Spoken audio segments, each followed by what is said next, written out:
Last week, more than 100 bills went into effect in Kentucky, including a reduction in state income taxes, protecting kids from online predators, and regulating artificial intelligence. I'm Richard Nelson, and you're tuned into The Commonwealth Matters. Today, we're going to cover the highlights of the 2025 legislative session, and joining us is State Senate President Robert Stivers to help us better understand what the legislature accomplished. Senator Stivers, thank you for joining us on the program. Glad to be here. I want to start out with education. This is one of those issues that there's a perception that Republicans are against public education, if I could tee it up this way. They've been accused of cutting state funding. In fact, I just Googled some of the headlines from this past legislative session. And it was not favorable to Republicans in general, especially when it comes to funding. Tell us what you did this last budget cycle regarding K through 12 education. First of all, are you against public education? No. It's one of the things we have to work very hard on to improve on a daily basis, especially with technology. What we don't want to see is to see failing school systems. We want safety and then educational progress. Those are the two things all we ask for. And public education is always going to be a strong and large component of our educational society. So we want it to be as good as it can be. You mentioned, I heard you at a press conference last week, and you talked about actually increasing SEEK funding. This is a state portion for K through 12 public school funding. How much has that increased over the last 6 years since Republicans came in the majority in 2017? And I'm not looking for an exact number, but has it increased or decreased under Republican leadership? In this last 2-year budget, it will have an effective 9.18% increase. And that's only for what you think of traditional educational costs. If you add the pension system into it, which many states include that, because in any business, your retirement system is part of your business cost. If you add that to what we have put in the SEEK formula, we well outpace many states in total contribution to K through 12. So actually funding has increased, at least the state's obligation. When Republicans took the majority in the House, of course, you've had the majority in the Senate for several years, but there was a state pension system that was severely underfunded. I think it was about 40% funded. Tell us about what you've done to shore up, particularly the Kentucky teachers' retirement. Well, there's multiple pension systems. There's KTRS, which is the teacher retirement system. There's CERS, which is the county system, which we don't participate a lot. And then there's KERS, which is the guy at the transportation cabinet, the person that's working state police, has a hazardous component, individuals at Health and Family Services, your social workers. The KERS was tragically and woefully underfunded. And we started making in excess of what most people thought into that account. We had to change the duration of length of stay before you qualified. A couple of those things had to be done. The other, in KTRS, it's a statutory component. We're supposed to pay a percentage of payroll. And even with the percentage of payroll based on votes by the pension board, they were giving benefits that weren't statutorily qualified. But on top of the percentage of payroll, we've been putting $500 million more than that percentage of payroll since 2016. And the reason I bring this up as we talk about education, again, is because you've gone above and beyond shoring up the teacher retirement system, but also the general retirement system, and that is paying off. We're going to get to that a little bit. Got a little bit ahead on that. I want to go back to some other education policies that have been enacted this last session. One bill secures communication channels between students and teachers to protect students from inappropriate communications from whether it's staff or teachers. This came about from a unfortunate situation in Anderson County where it was entirely inappropriate communication between a guidance school counselor and I believe a high school junior. But what this does is it says that there will be a transparent way to communicate. So if somebody wanted to tap in to the communications, they could see what was going on. Can you speak to that? I mean, we're seeing more, and this is going to lead to another question of the changing digital climate that we're in, the digital ecology that we're in, and more of legislation that you're dealing with in the Senate and in the House deals with regulating the digital space. And this is probably not the end. I'm suspecting this is probably the beginning. Well, with the acquisition of knowledge, you acquire knowledge even faster. So every advancement we make, and this is, you're correct, to protect that student-teacher relationship. And 99.9% of the teachers are really quality people. But and it's in any profession. And they're not going to do things like this, but you will pick up the paper and see on a regular basis there's been inappropriate contact between teacher, staff, or student. And so this is an attempt to make sure there's not that type of inappropriate contact.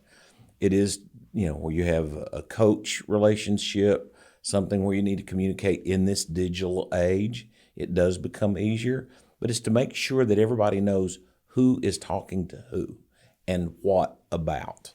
And that's the attempt. Now we'll have to go back, and any major piece of legislation, there'll be when practical application goes into the policy, we know we'll have to do some changes, but it is for the safety of our kids, and that's what we want to do, and that's the purpose and the intent. Everybody understands it, but we also know we may have to tweak it a little bit. Another bill, Robert, would require school boards to create policies that prohibit the use of cell phones in the classroom. Now, I can't imagine teaching in front of a group of students and allowing that to happen. I'm sure that some teachers have their own policy. Maybe some schools have their own policy, but this is an across-the-board policy for all the state school boards. Is this an issue where have teachers come to you or administrators come to you and said, "Hey, we need a statewide law to address this"? We back to the very first question. Two things we want: safety and basically results, attainment.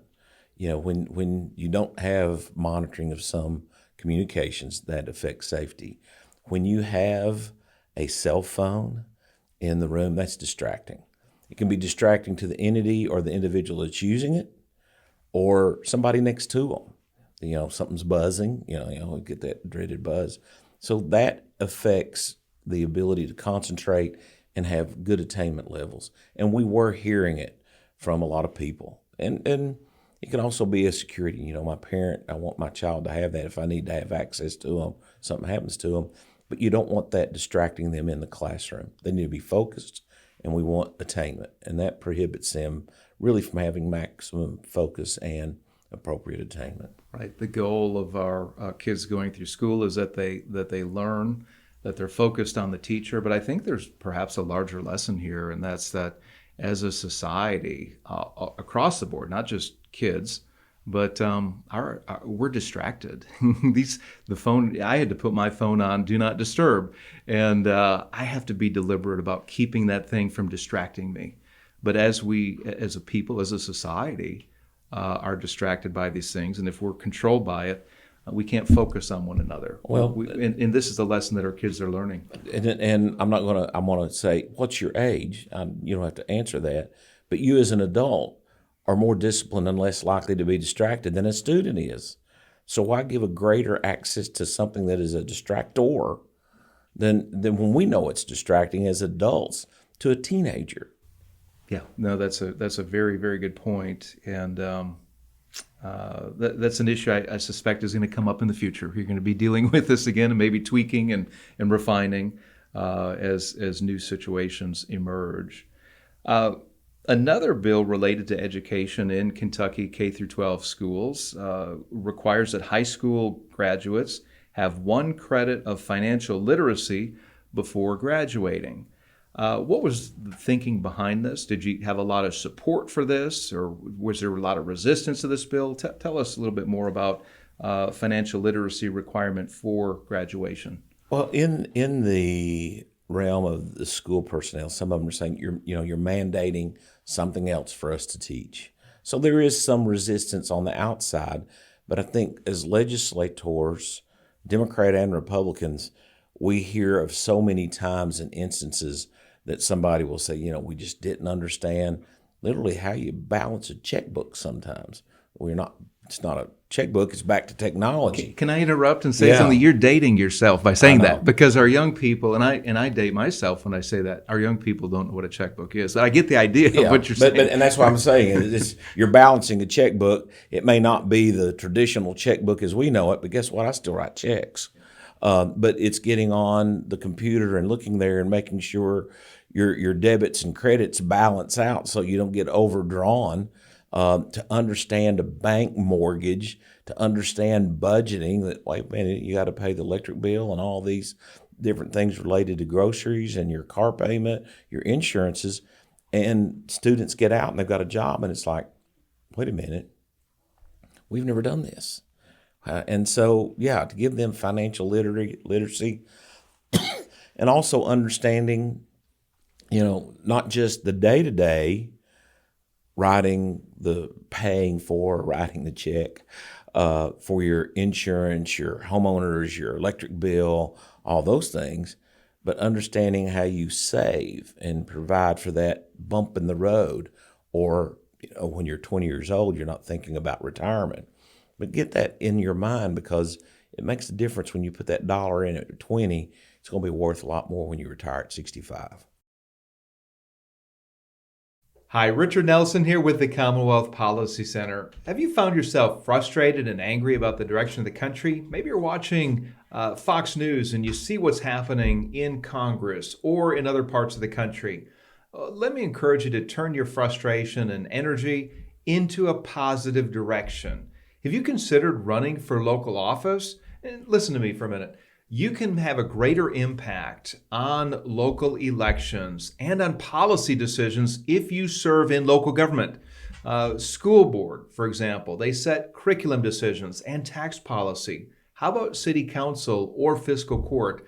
These are very important elected offices where you can have a positive impact on. Consider running for local office. CPC is bringing candidate training events all across the state, and we'd love for you to join. If you've ever felt called to run or interested in running, come on and join us. You can find out more information at the Commonwealth Policy website at commonwealthpolicycenter.org. Go ahead and check it out, and we hope to see you in the fall. I'm glad you talked about savings, because as Americans, we're horrible at saving. And our young people don't really have a concept of what it means to save or invest in the future for retirement. And I think it's in the best interest of all people. This is not a Republican or Democrat issue. In fact, I would say that what we're talking about, good public policy, should not be Republican or Democrat. It should be about how it helps us prosper as a people, how we can flourish in our society, live together well. But this idea of financial literacy is so important to young people, because, as you mentioned, they're graduating from high school and they really don't have an idea of how to balance that checkbook, what we used to do, or how to manage their resources. But this is something that I think is of concern, again, across the political spectrum, where we want our young people to be responsible. We want them to flourish. And to add to this, and a little bit of a segue, there's cynicism. Younger generations, if you look at various surveys, they think that the system is rigged against them or stacked against them, or that they don't have much of a future. What would you tell to that person who might be tuned in today, that millennial Gen Y, I guess that's what it is, because they're behind the millennials. What would you tell them about the system of government, what you're trying to do here in the state legislature to, I guess, create an even playing field, to work for policies that benefit all of us. It's not just benefiting Republicans, Senator Stivers. What would you tell that person who's cynical, that young person who doesn't think there's a lot of hope or much of a future for them? That's a big question. That might be a whole other program. Yeah, that could be. But since I'm the last of the baby boomers, right at that end, and you're talking about Gen Y, Gen Z, Gen something, this is from a baby boomer to them. Look, there's so many opportunities here. All you have to do is avail yourself of them. If you want to start off right off the bat, if you work, you know you're going to have a Social Security web or net. But on top of that, putting monies away, Social Security was not meant to be your only retirement. But you layer that on. It's Social Security.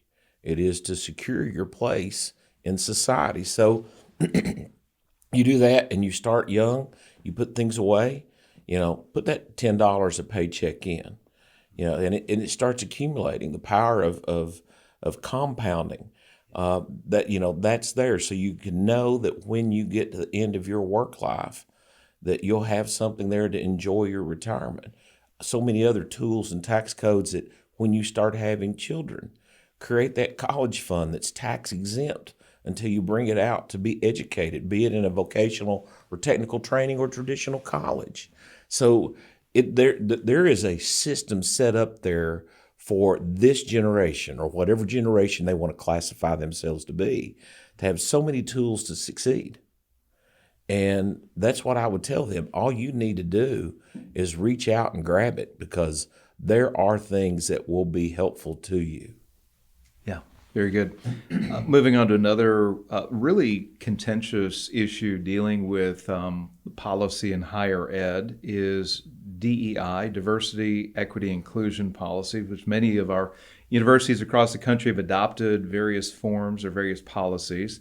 But this bill gets rid of litmus tests, if you will, when it comes to admissions, hiring staff or professors in higher ed. It gets rid of the race, looking at ethnicity, gender. Now, one of the charges that I've heard is that Republicans are against minorities. I've been accused. We're a conservative public policy group. We've favored this bill. It was House Bill 4 that got rid of DEI policies because we viewed that as discriminatory. My question is, have you heard from many of the administrators or college presidents regarding this? And some of the universities did embrace this, and they said, we're getting rid of our DEI.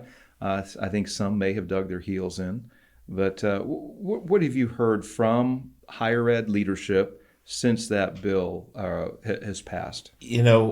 It was interesting because I did talk to a couple of university presidents, and they even found it interesting on their campus that some of the people that you would traditionally believe to be impacted by DEI didn't like DEI. That they didn't want to be given a status because of what they were, but they wanted to earn the status. And that's the difference. For those individuals, we want people to earn status, not be given a status from where they came from or what they are.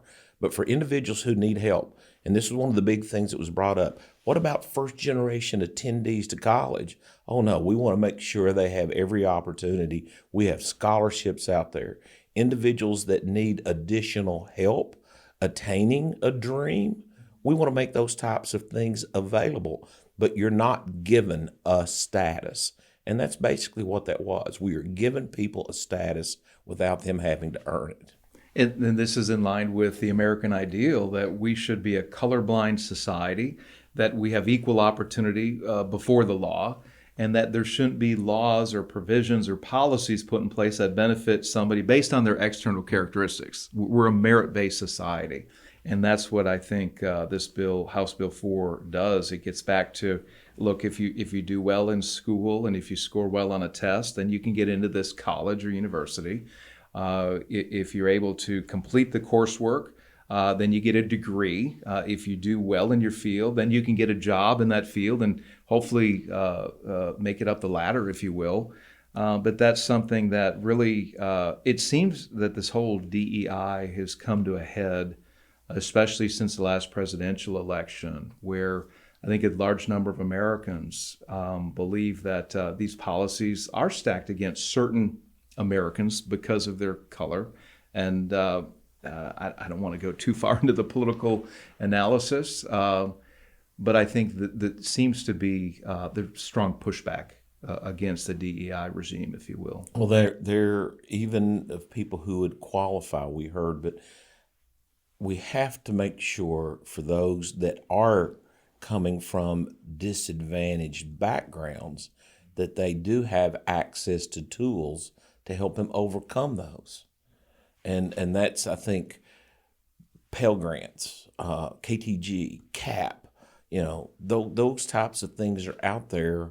In some instances, there are places for remediation because some kids don't get the education they need out of high school, so they need a remedial program. We fund those.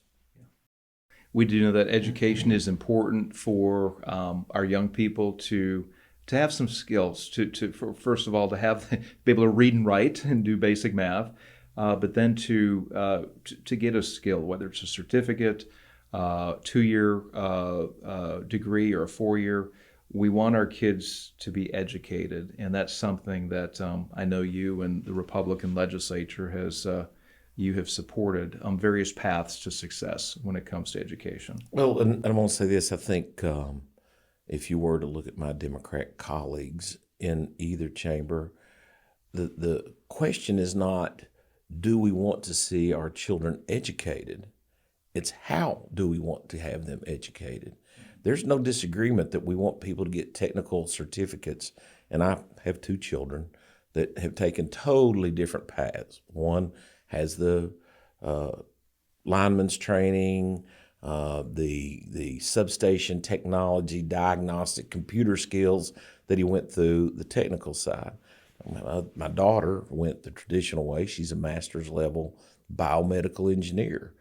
2 different tracks, 2 different time frames, 2 different types of degree or certification, but both good jobs, make about the same amount of money. And so, education is a really interesting term and has a lot of connotations. Well, the education, is that a master's degree or is that a 6-month certificate? It's both. Look, some of the highest paying jobs right now are blue collar jobs that require some sweat. I'm thinking of the welders, I'm thinking of diesel mechanic repair people, plumbers. Aviation repairmen, plumbers, all types of things. And there's a need for these things. There's the real need where we don't have enough skilled workers to fill the need that's there. I want to move on to another hot button issue, and we're running out of time. Otherwise, we could continue to talk about education. Senate Bill 2 put an end to gender transitions of Kentucky prisoners. This was alarming to many people. People had no idea that tax dollars were being used to fund these gender transition or hormone therapy regimens of Kentucky prisoners. But this bill put an end to that. As I heard in a press conference last week, one of your colleagues said that this restores transparency in executive agencies. It preserves medical integrity and also legislative oversight. Is this a bill that you believe will be executed by the governor's office? Because right now that's a whole other issue, and we'll get to that in a moment. But is it being stopped, I guess is what I'm asking. I think it will, because the way they were doing it, kind of under the cloak of darkness, we're doing it down here by memo, not coming up here in the traditional way of doing things. But I think this raises a bigger point of disappointment with this administration. They say they can't find money for kinship care. That was my next question. But guess what? They can sure find money for this, which to probably 80% of the population is not something you should be spending taxpayer dollars on. It is a better health benefit than probably anybody in the private sector or public sector healthcare area has in their policy. But they get it for prisoners. Yeah. So kinship care, this was a law that expanded foster care to extended relatives or close family friends. And it was to help meet that the need for kids who are in foster care. it would put them in a home where people cared about them, but the governor is not executing. He's not following through with what you did in the legislature. What's the status of that? Are you pushing? He still says that, and we still push back on him. And it is kinship care. Where will a child that needs to be removed from its traditional home fare better? Foster care or being placed with a brother, an aunt, or a grandparent? Well, I think it's pretty well recognized the brother, the aunt, or the grandparent instead of going to foster care. He refuses to do that, but then he turns around and says, "Oh, I found $65 million to do rebasing of dental care." Well, even at that, they won't take the dental patients because it didn't have a high enough reimbursement rate. And that is just a misguided person to think, wait a minute, do we want to do rebasing of dental care? Or do we want to fund kinship care where this child has a better likelihood of being raised in an environment by family members than that child would have in an environment by a good person, but still a new person, a new circumstance in foster care? We talked about regulating digital spaces and the emerging technology that puts communications at our fingertips and at our children's fingertips, which also makes our children vulnerable to predators. One bill that was passed this last session and will go into effect is it would create tougher penalties for sextortion. There's another bill that gives more tools to law enforcement to combat child exploitation from online predators. That's going to be an ongoing battle. And then another bill I'll throw into the mix, Senate Bill 4, regulates artificial intelligence. It creates the Artificial Intelligence Governance Committee, which will establish responsible, ethical, and transparent procedures for allowable use in government. It also, and there's some other things there, I'm hitting the high points. The other thing it does is it addresses political misinformation. So, President Stivers, do you wake up at night and in a cold sweat and think, what if somebody takes my a video of me and makes me say something or do something that is absolutely false? I mean, that's the reality of what artificial intelligence can do and the technology that's available. Is that something that you're concerned about? David Givens and I have this discussion. It's just not artificial intelligence. It's technology and advancements of technology. And it's hard for us as legislators or anybody else to keep up with every realm of new technology, one of them being artificial intelligence. Wonderful tool, but if you want to take the term two-edged sword, these things are two-edged swords. Cell phone, great way to communicate. Guess what? We're having to restrict them in the classroom because they're a distraction. Wonderful tool, misused.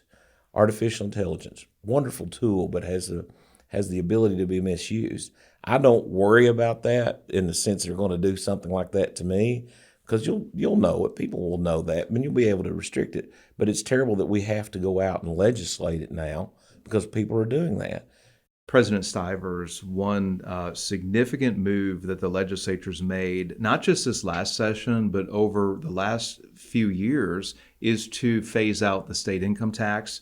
This last session, you reduced the state income tax from 4% to 3.5%. That goes into effect in January. Tell us what you believe has sparked Kentucky's economy. Is it because of this? Because right now the governor is saying that he's behind this and taking a lot of the credit, and maybe he has. I don't know. But tell me, why has Kentucky's economy revved up? Why are businesses coming in? Why are more people paying tax revenue? What's going on? Let's go back one step. Technology is a big thing. So everybody's really mobile, even money, even where you work. So, and you can work from anywhere with technology now. So you've seen a lot of people come here because of our tax code and the way we're creating a competitive tax code. Yeah, they can work here. Instead of paying 8%, we were at 6%. We've taken it down to 5%. We took it down to 4.5% to 4%. And this next January, it'll go to 3.5%. When people think about what they want to put in their pockets, they look to states that, well, we can work here, and the government's taking less out of our pocket. So with that and people coming here, we are not having the drop in revenues that some people wanted to claim. We actually are seeing a growing base, which means the tax cut, effective tax cut, is much less in our general fund receipts than what the percentage of rate cut was. So it's something that we have proposed, and the benefits go to the governor, who gets to announce lowest unemployment rate in years. We're having more people come here. We're having more corporations and businesses start up here. It's because we've created a good business environment. He didn't create it. We created it. The things that have happened during his administration have not been because of him. They've happened during, but they are things that we have done. So but that's executive branch. A lot of them take credit for things they haven't done during, but not because of his administration. Very good. One issue that Kentucky struggles with is health. I listened again in the press conference last week, where we have a lot of very poor health outcomes. We've got high rates of obesity, smoking, diabetes. We've got an addiction crisis. Many of these things, you and I are concerned about these things. Most Kentuckians are. But many of these things are beyond what a legislature can do, beyond what statutory authority would allow. What would be what would be your encouragement when it comes to Kentuckians taking care of themselves, when it comes to achieving better health outcomes? Is there something apart from the legislature? And I know this isn't a fair question because you're in the legislature and this is your wheelhouse. But what can Kentucky do beyond just legislation when it comes to better health outcomes? It's not our place to legislate whether or not you eat the Twinkie or drink the Pepsi. That's your right of choice. But what we can do, and this is what I've said in the press conference the other day, was educate people on how they can have better healthcare indices. So indices, lower your blood pressure, lower your A1C, have better heart function, lose weight, all those things. And so we can do things, and I mentioned this in the press conference. That's why we have started the Make America kind of healthy again. Let's, instead of using our food stamps on the Twinkie or the Pepsi, let's use it on farm-to-table Kentucky Proud produce. Well, let me ask you this policy question then. Okay. Would you be willing to, as the state is allowed to do, to require that those SNAP dollars or state dollars would be used for healthy food? Cut out the soft drinks, cut out the sugary snacks, the Hostess cupcakes or whatever, Twinkies. That's it. Twinkies. Would you be, is that something, I think there was a bill a few years ago. There was, and there's, there becomes a lot of litigation and litigious people in this world that want to say, wait a minute, you can only go so far. So maybe instead of restricting them from doing things like that, we incent them to be healthier by saying, wait a minute, you can get more SNAP benefits if you buy A, B, and C. So let's go out and go to the farmer's market and get, Brussels sprouts. Teach them how to make, I don't like Brussels sprouts, but somebody. There's better examples out there, yeah, but I right, get your idea. We can George W. Bush, broccoli. But let's say here's what you can do to help yourself feel better, work, and then think what that does as a policymaker if young lady A or young man B have better health care indices that stabilizes your insurance market or your Medicaid market, because they're not accessing health care as much. One last question here is the abortion issue. This came up this last legislative session, a bill that defined what abortion is and what it isn't. This came about from arguments here in the state and across the country. Some were saying that doctors and healthcare professionals could not treat women who had ectopic pregnancies or miscarriages or molar pregnancies, a pretty lengthy list there. And you took the lead, and your colleagues took the lead, and you defined again those healthcare procedures that are not considered abortion. The governor vetoed this. The ACLU and Planned Parenthood were against this, but it did eventually pass. Do you believe, because of passage of that bill, that Kentucky's in a better place of having its abortion law upheld in the courts if it is challenged. The ACLU, by the way, dropped their lawsuit after this legislation. I think there's a correlation there between the two. Is that your assessment too? I think there is a definite correlation between those.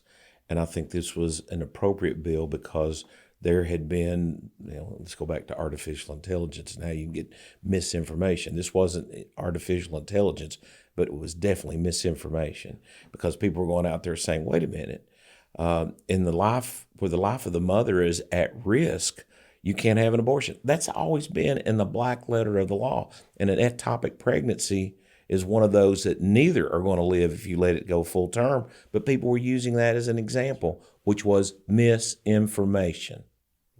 So we clarified that. We made sure that people knew that where the life of the mother was at risk, as example, the ectopic pregnancy, that was a termination, an abortion. It was an appropriate medical procedure to do at that time.